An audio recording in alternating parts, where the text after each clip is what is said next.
न्यासों के इस अभ्यास सत्र में आप लोगों का बहुत बहुत स्वागत। कोई प्रश्न है किसी को तो बस 2 मिनट में प्रश्न कर सकते हैं। जय गुरुदेव दीदी। कविता दीदी कैसी तबीयत है? ठीक है अभी। बताएं। कोई भी प्रश्न पूछ सकते हैं ना? बिल्कुल बिल्कुल। हाँ, प्रश्न ऐसा है कि जैसे जो सीनियर्स होते हैं उनकी उनकी स्टेट तो ले ली है, लेकिन वो उनका ख्याल नहीं रख रहे। जैसे शो ऑफ कर रहे लेकिन कुछ भी ख्याल नहीं रख रहे। ऐसे लोगों का क्या करे? ये जो सीनियर है वो सही जा रहे, वो बताते नहीं किसी को। बहुत खुश है बोलते हम, बहुत खुश है बोलते हम। ऐसा तो और उनकी फिर चर्चा भी नहीं करे क्या? फिर वो भी आलोचना होती है क्या?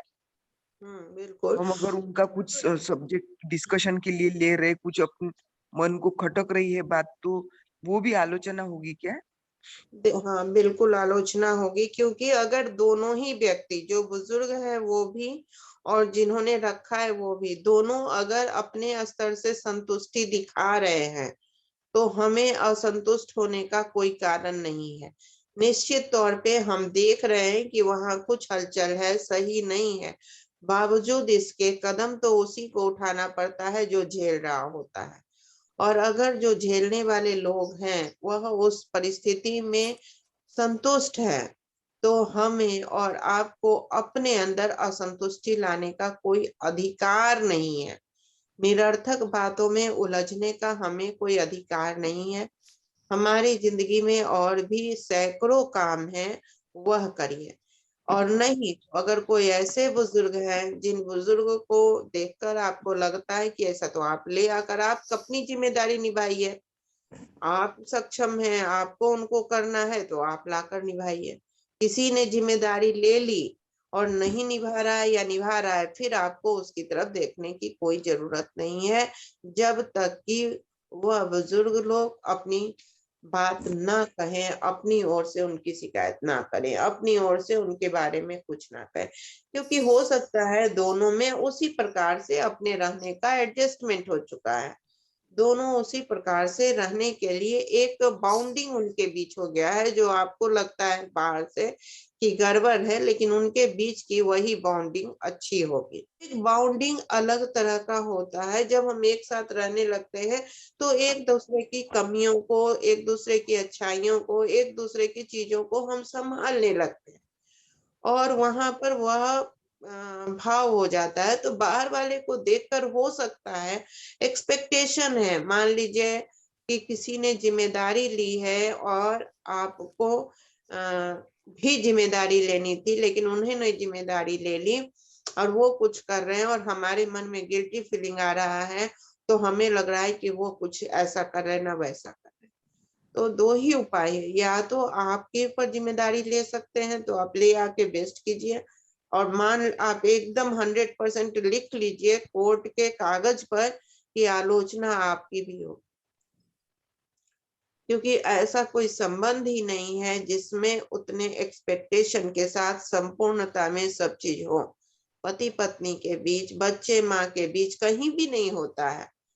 तो बुजुर्गों के साथ रहने में तो बहुत सारी चीजें होती हैं, क्योंकि एक पूरे 20 साल 25 साल के उम्र के अंतर होते हैं, और 25 साल 30 का साल की जो उम्र सीमा होती है, उस उम्र सीमा में बच्चे बहुत अलग अलग टेक्निक्स, अलग अलग तकनीक, अलग अलग चीजों से हो जाते हैं, और हमारी मनोवृत्ति, बुजुर्गों की मनोवृत्ति उस स्तर पर नहीं पहुंचती है, तो द्वंद्व होता है।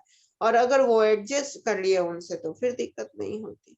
तो यह आपको देखना पड़ेगा कि आप कहाँ पर हैं। अगर उसमें इंटरफेयर कर सकते हैं कीजिए, लेकिन मेरी यही राय है कि उसकी कोई जरूरत नहीं है। ठीक है कविता जी? ओके आप दीदी।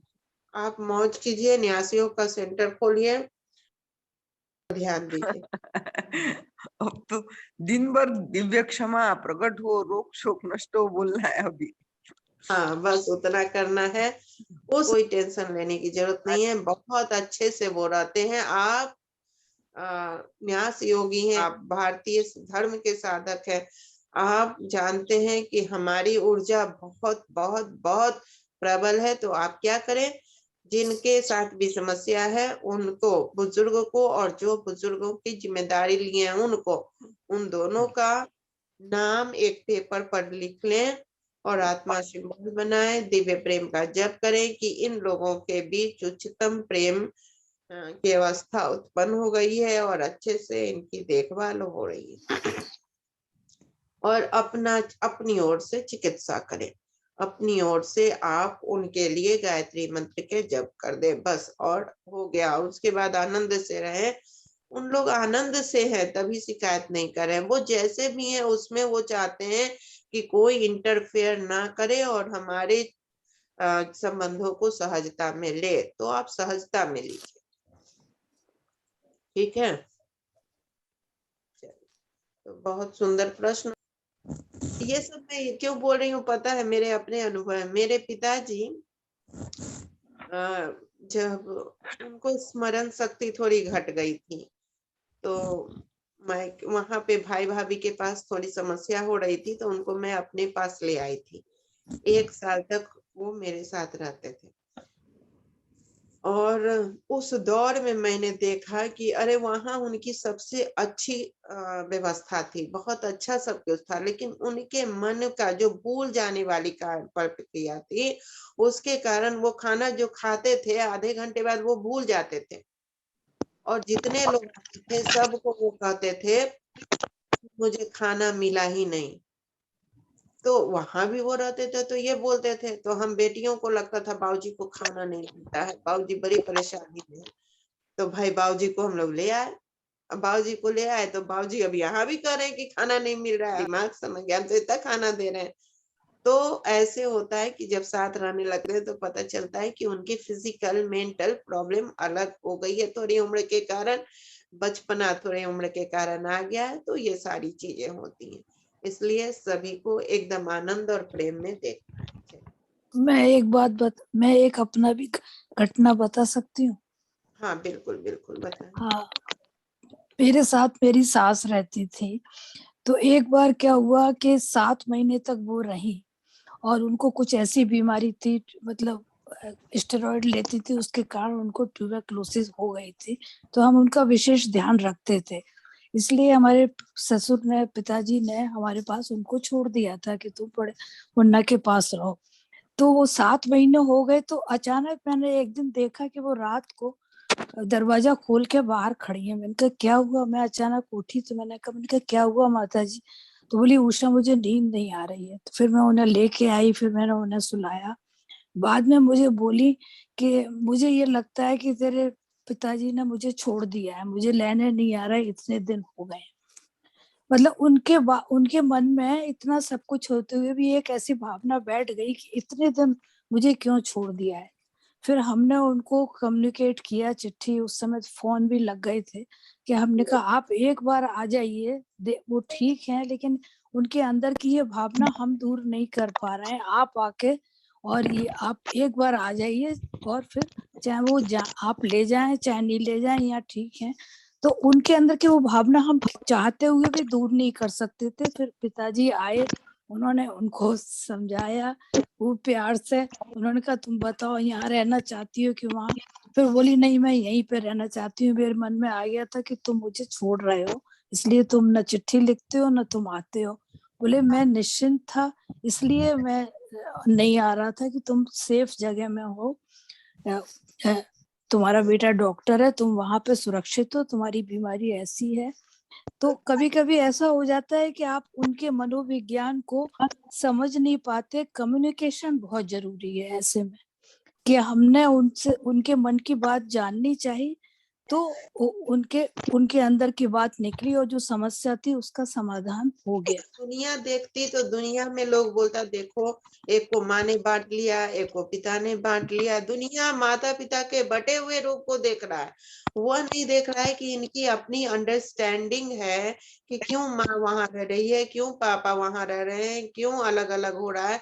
तो समाज देख रहा है, देखो बेटों ने इतना इतना कमाता है, इतना इतना करता है, माँ पिता को बांट दिया। ठीक है। इसी तरीके से माँ के मन में भी बहुत दिन हुआ, तो पति पत्नी हमेशा साथ रहने की बॉन्डिंग में रहते हैं, तो उनको भी मन में ऐसे भी पत्नियां तो भाई रहती हैं उसी तरीके से। पति एक दिन आधा घंटा लेट आए सवेर आए, उन पर शक ना करें, तो चाहे वो बुजुर्ग महिला हो या वो शक ना करे, तब तो जिंदगी ही नरक है। तो वो परम सिद्ध अधिकार है। इसलिए ये सारी चीजें जो पारिवारिक संबंध है ना, वो बड़े महीन महीन महीन महीन पतले पतले तारों से जुड़े हुए होते हैं और एक सेकंड में उलझते हैं। ऊन का गोला आप लोगों ने देखा होगा कि ऊन का हम लोग गोला बनाते रहते हैं, किस समय जरा उसको नजर इधर से उधर भटकी कि वो उलझ गया। संबंधों के जाल है। अगर दिमाग में इतना सा भी कोई प्रश्न निगेटिव उठा कि वो ऐसा उलझेगा कि वो सुलझाते सुलझाते सालों महीनों लग जाएंगे। तो इसलिए वैसे संबंधों में कोई भी उलझन आने ही नहीं देना